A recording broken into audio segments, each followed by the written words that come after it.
Hola y bienvenidos a un nuevo video de TDP. En esta ocasión vamos a continuar con esta serie de videos que les proponemos para la resolución del proyecto de la materia, en este caso el Tetris, y lo que vamos a hacer es plantear un diagrama de clases extendido, ¿sí?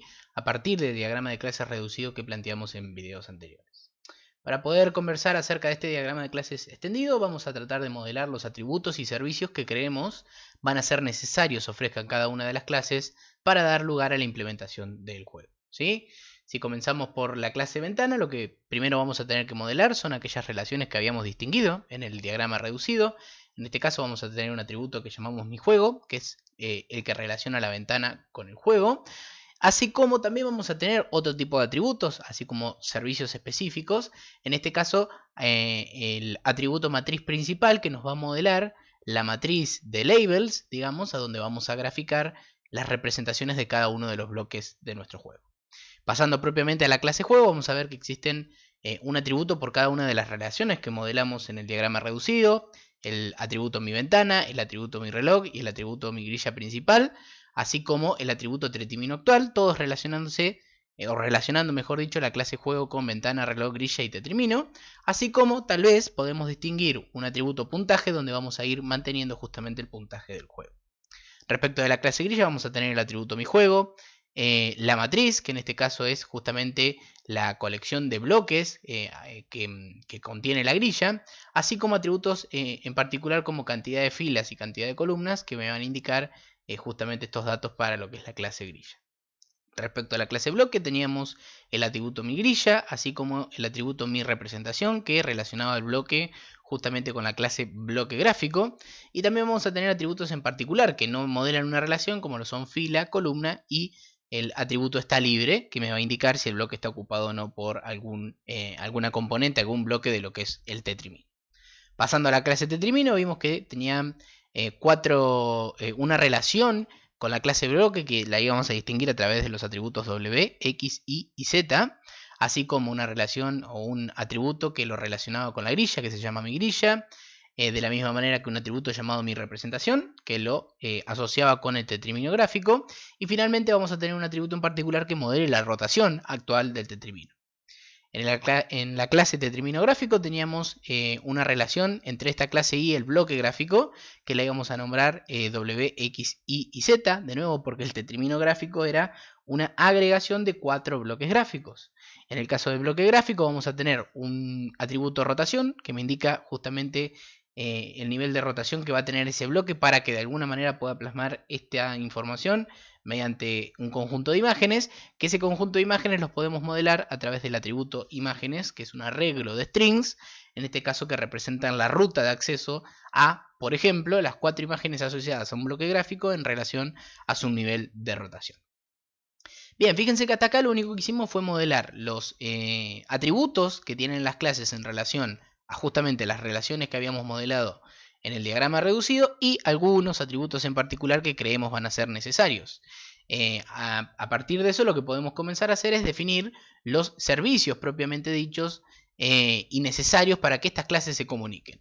¿Cómo podemos hacer eso? Una forma simple es comenzar a trazar los eventos más importantes que va a tener nuestra aplicación. Por ejemplo, si nos basamos en el evento mover tetrimino hacia abajo, vemos que las clases que van a de alguna manera modelar este comportamiento son las siguientes. Este evento se origina en la clase reloj, que cada determinado tiempo le va a indicar a la clase juego justamente que debe moverse el tetrimino actual hacia abajo. Ahora bien, en función del diagrama que nosotros propusimos y cómo de alguna manera diagramamos las responsabilidades para dar lugar a la implementación de este comportamiento, veremos que el juego debe notificarle al tetrimino actual. Fíjense que tetrimino como clase era una clase abstracta, entonces por ejemplo podría ser una instancia de la clase I. Esto se va a resolver obviamente de manera dinámica, dependiendo del tetrimino que actualmente se esté utilizando. Y ese tetrimino, a partir de conocer los bloques que de alguna manera componen a ese tetrimino y los bloques adyacentes que va a tener que obtener a partir de la grilla, podrá decidir justamente si el movimiento hacia abajo se puede realizar o no. Bien, entonces teniendo en cuenta esta serie de mensajes o de servicios que se solicitan entre las clases, veamos. el primer servicio que vamos a tener que considerar era justamente en la clase juego, que debía recepcionar un mensaje que le enviaba la clase reloj. En este caso podría ser un servicio mover abajo.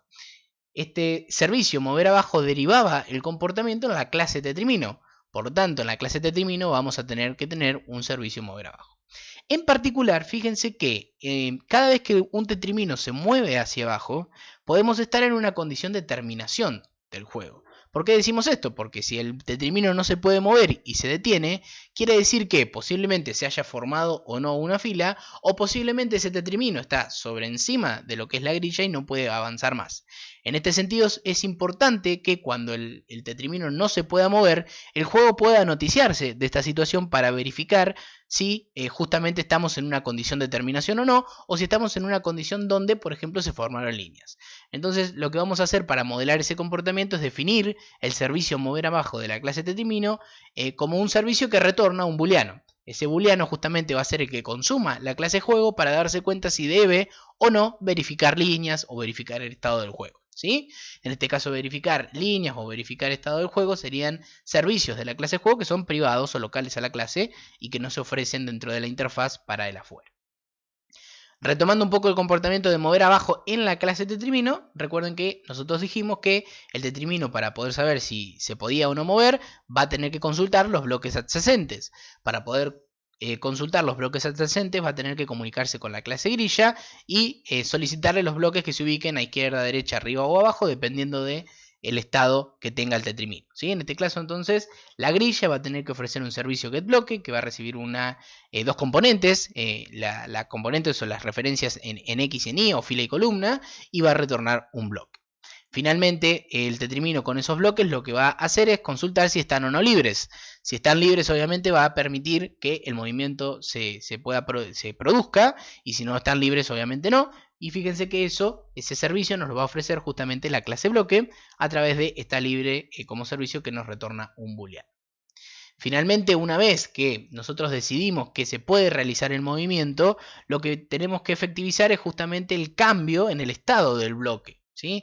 De los bloques en los que se ubicaba el tetrimino, ¿sí? Abandonan esos bloques y ocupan unos nuevos. En este caso podríamos pensar esta operación en términos de dos operaciones. Una operación ocupar de la clase bloque y una operación desocupar. En el caso de la operación ocupar, lo que le deberíamos indicar es, bueno, el bloque va a cambiar de estado, va a dejar de estar libre para estar ocupado, pero además pasa a estar ocupado por un bloque gráfico. Esto es por una representación, por una imagen que va a quedar asociada justamente a ese bloque. ¿Sí? Por eso la definición del servicio ocupar recepcionando como parámetro un bloque gráfico.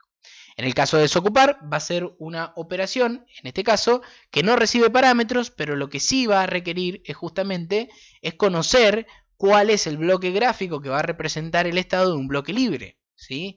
Fíjense que eso no está modelado en la clase bloque y lo debería modelar una clase superior para que todos los bloques libres se vean por igual.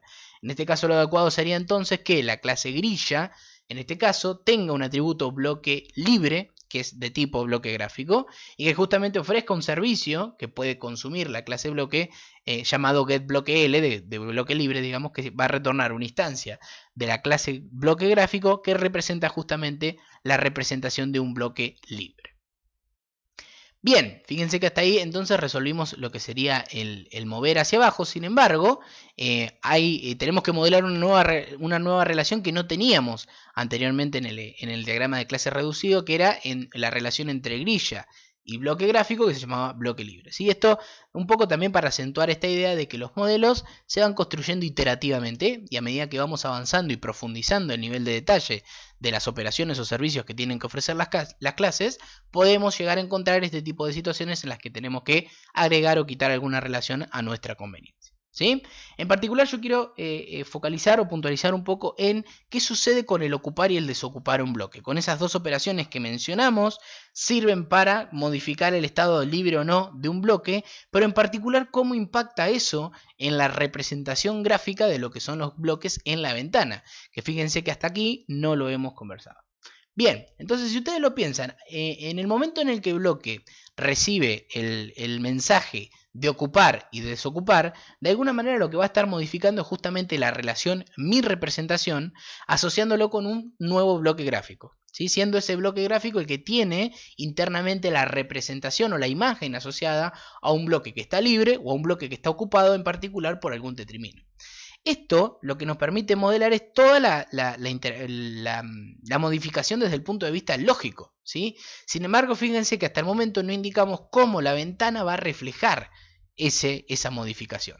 Entonces, siguiendo este diagrama de clases que nosotros proponemos, lo que vamos a ver es que el bloque de alguna manera debería comunicarle a la ventana, ¿sí?, que modificó su estado para que la ventana justamente pueda graficar o plasmar esa modificación a vista de lo que es el usuario final, ¿sí? Como el bloque no se relaciona de manera directa con la ventana y no parece adecuado que así sea, lo que vamos a ver es que el bloque debería notificar a la clase grilla, como intermediario, de que modificó su estado. La grilla, en particular, como tampoco se relaciona con la ventana de forma directa, debería indicarle en este caso a otra clase intermedia, como podría ser juego, que justamente se modificó el estado de un bloque. Finalmente, el juego que tiene acceso a la ventana podría notificarle a esta que un bloque modificó su estado y por lo tanto debe graficar o representar la modificación de ese estado. Veámoslo particularmente desde el punto de vista de las operaciones o los servicios. El primer evento que nosotros vamos a tener que considerar es justamente el de grilla, que recibe un mensaje de cambio de bloque que le va a enviar justamente el bloque que se modificó su estado, ¿no? A partir de eso la grilla se lo notificaba al juego, entonces veamos en este caso que el juego va a tener que incorporar un servicio que justamente indique que cambió el estado de un bloque. Y finalmente lo que vamos a ver es que el juego se comunica con la ventana, pero no le va a parametrizar el bloque por completo, sino más bien le va a parametrizar el bloque gráfico, que es justamente la clase que modela o representa internamente la configuración de un bloque en particular.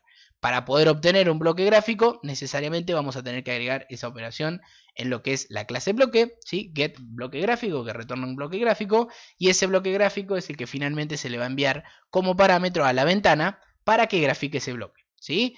En particular, fíjense que yo ahí lo omití, pero en realidad graficar bloque debería considerar también la posición I y J, digamos que tiene el bloque gráfico, que en principio nosotros no la modelamos, sino que la tiene directamente el bloque.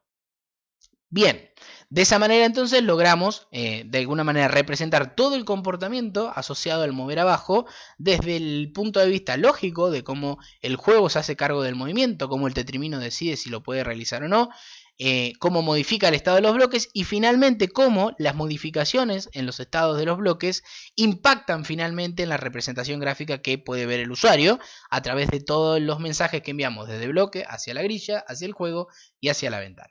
Pensemos ahora en otro evento de los importantes respecto del juego para seguir completando los servicios que ofrecen nuestras clases. En este caso podríamos pensar el mover tetrimino izquierda o derecha, que tienen en principio un comportamiento bastante similar, ¿sí? Fíjense que estos eventos inician en la clase ventana porque justamente son generados por el usuario.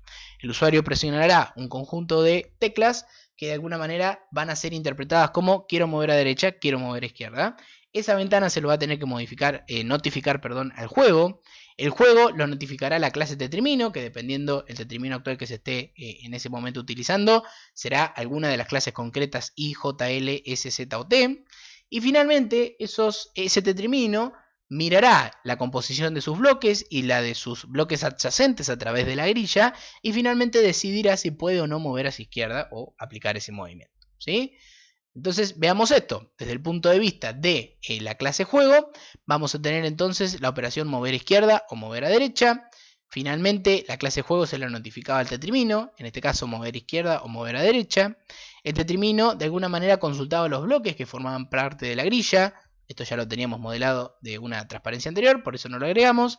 Finalmente va a consultar si los bloques asociados o adyacentes están libres, y si están libres justamente van a ocupar y desocupar los bloques correspondientes. Fíjense que hasta acá muchas de las operaciones ya las teníamos modeladas del evento que consideramos anteriormente del mover hacia abajo, ¿sí? Naturalmente, si se ocupa o desocupa un bloque, vamos a tener los eventos asociados a cambió el bloque en la clase grilla, cambió el bloque en la clase juego y graficar el bloque en la clase ventana. Bien, veamos ahora qué sucede con el evento rotar, ¿sí? El evento rotar también surge en la clase ventana y siguiendo el comportamiento que veníamos considerando hasta acá, podría ser el juego la primera clase que recibe ese mensaje, el juego la deriva en la clase tetrimino, El tetrimino a partir de la clase bloque y de la grilla, obteniendo los bloques adyacentes, puede determinar si justamente esa rotación se puede efectuar o no, pero fíjense en particular que aquí van a entrar en juego la clase tetrimino gráfico y bloque gráfico, porque cada vez que un bloque se rota, posiblemente la imagen asociada a un bloque también tenga que rotar, y justamente son estas dos entidades las que nos van a permitir implementar ese comportamiento. Veamos en particular entonces el caso de rotar. Fíjense, el primer evento lo va a recibir, el primer mensaje, lo va a recibir la clase juego, en este caso rotar. Finalmente juego lo va a derivar en la clase tetrimino, ¿sí? En la operación rotar. Finalmente, a partir de la grilla y obteniendo los bloques, y a partir del bloque sabiendo si está libre, se va a determinar si se puede rotar o no. Supongamos que se puede realizar la rotación, entonces lo que nosotros vamos a tener que notificar es al tetrimino gráfico, ¿sí? Que se encargue de rotar. Y fíjense por qué lo hacemos con el tetrimino gráfico. Porque el tetrimino gráfico es la instancia que de alguna manera agrega los 4 bloques gráficos que están representando nuestro tetrimino actual. Como el tetrimino gráfico es quien conoce esos 4 bloques gráficos, esta operación rotar lo que debe hacer es justamente derivar en cada uno de los bloques gráficos la operación rotar. ¿Sí? Fíjense que rotar, dependiendo de la representación que tenga el bloque gráfico, puede tener efecto o no. ¿Sí? Si fuese un bloque todo pintado de color rojo, por decir algo, la rotación no le va a afectar. Sin embargo, si esa imagen tiene alguna componente que cuando rota tiene que cambiar su forma, naturalmente a través del arreglo de 4 componentes de imágenes y de la rotación, eso efectivamente se puede considerar. ¿Sí? Finalmente vamos a tener que ocupar o desocupar bloques dependiendo de las modificaciones que se tengan que hacer, y esto va a derivar naturalmente en las operaciones que veíamos hace un rato desde la clase bloque hacia la grilla, de la grilla al juego y del juego a la ventana.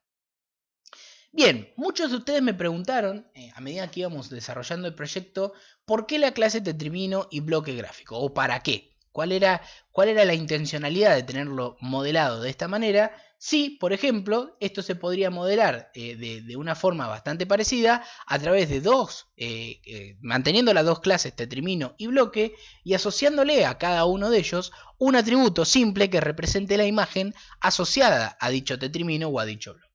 Bueno, un poco de alguna manera ya se los mencioné medio al pasar en el ejemplo anterior, pero veámoslo puntualmente.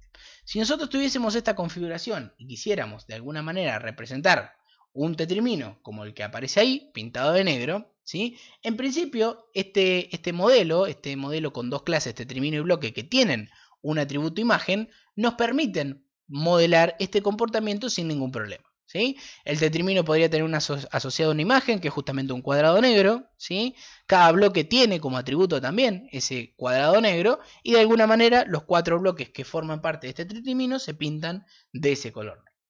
Lo mismo sucedería si nosotros rotamos ese tetrimino que teníamos hasta el momento, ¿sí? Porque fíjense que lo único que se modifican es dónde esas 4 imágenes negras, digamos, están ubicadas. En lugar de estar ubicado en 4 bloques de manera vertical, ahora van a estar ubicados en 4 bloques en posición horizontal. Fíjense que hasta acá el tetrimino y la configuración que nosotros utilizamos permiten modelar justamente este comportamiento.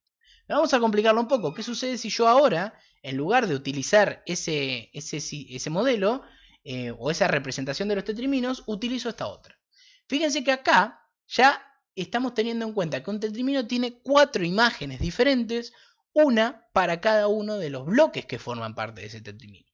En principio, manteniendo simplemente un atributo imagen en la clase tetrimino o en la clase bloque, eso no se puede modelar. De hecho, para poder modelarlo, necesitaríamos que la clase tetrimino mantenga 4 atributos imágenes, uno para cada uno de los bloques, ya dando lugar a una configuración, a una representación, a un modelo que aparentemente está mezclando demasiado la parte lógica con la parte gráfica. Innecesariamente, porque ya se pone un poco más difícil de justificar por qué el tetrimino tiene esos 4 atributos. Pero fíjense que esta situación aún puede empeorar. Si yo a este tetrimino, en lugar de considerarlo así, lo quiero considerar rotado, fíjense que si yo roto desde el punto de vista lógico, simplemente modificando los 4 bloques que están ocupados, aparentemente eso funciona. Pero la pregunta acá en este punto es, si el tetrimino inicial que rotamos tenía las flechas apuntando hacia arriba, ¿por qué una vez que lo roté las flechas siguen apuntando hacia arriba? O sea, acá lo que parecería ser lógico es que las imágenes también se hubiesen rotado. Fíjense que el modelo de la clase tetrimino y la clase bloque teniendo uno o varios atributos imágenes para intentar modelar esta situación, ya no me permiten resolver este problema, ¿sí?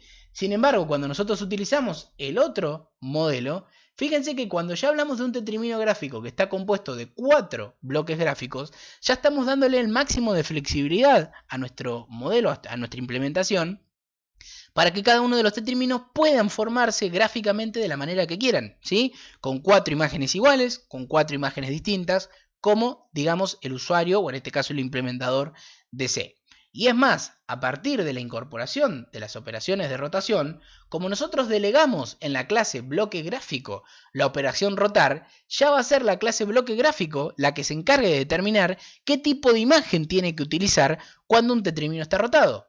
En lugar de utilizar una imagen que tiene, por ejemplo, el bloque naranja con la flecha apuntando hacia arriba, podríamos tener otra imagen asociada, en este caso, una imagen con un bloque naranja con la flecha apuntando hacia la derecha.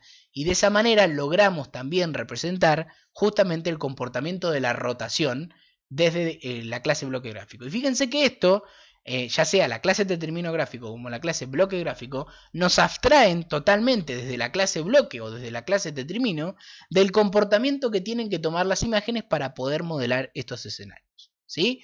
Por eso, en nuestro modelo nosotros propusimos modelar estas situaciones de esta forma. Esta es una forma que nos permite tal vez poder extender nuestra aplicación o nuestro juego a universos o a escenarios en donde, por ejemplo, un tetrimino tiene 4 imágenes diferentes, de manera más simple que la que podríamos llegar a tener que utilizar en el caso de tener el modelo de simplemente tetrimino bloque con atributos gráficos incorporados que ya empiezan de cierta manera a mezclar las cuestiones de lógica y gráfica, como tal vez nosotros intentamos evitar en esta materia. Bien, con esto llegamos al final de esta explicación que esperamos les haya sido de utilidad.